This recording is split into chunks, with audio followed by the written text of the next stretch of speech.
Akola one विभागाच्या सतर्कतेमुळे व योग्य नियोजनामुळे मौजा कसुरा तालुका बाळापूर जिल्हा अकोला परिसरात आढळलेल्या बिबट पिल्लाचे त्याच्या आईसोबत यशस्वी पुनर्मिलन घडून आलं आहे। दिनांक 17 डिसेंबर 2025 रोजी निमकरदा ते कसुरा पालखी रोडवरील पेट्रोल पंपाजवळ रस्ता ओलांडताना बिबट पिल्लू आढळून आले होते। सदर पिल्लास अपघाताचा धोका लक्षात घेता अकोले यांच्या मार्गदर्शनाखाली वन्यप्राणी बचाव पथक अकोला यांनी तात्काळ ताब्यात घेतले। त्यानंतर पिल्लांची वैद्यकीय तपासणी करून वनपरिक्षेत्र कार्यालय अकोला इथं वैद्यकीय अधिकाऱ्यांच्या निगराणीखाली सुरक्षित ठेवण्यात आले होते।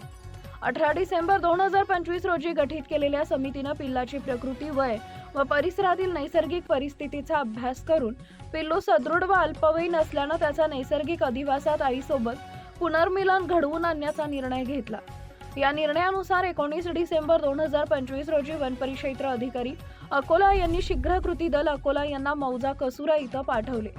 नियोजनबद्ध व अत्यंत सावधपणे राबवण्यात आलेल्या या कार्यवाही दरम्यान रात्री 9:15 वाजता बिबट मादी व तिच्या पिल्लाचं यशस्वी पुनर्मिलन झालं।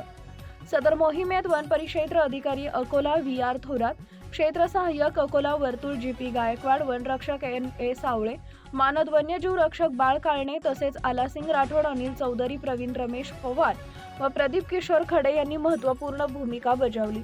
या संपूर्ण कार्यवाहीस उपवन संरक्षक अकोला सुमंत S सोळंखे तसेच सहाय्यक वन संरक्षक वने अकोला नम्रता ताले सवस यांचं मार्गदर्शन लाभले।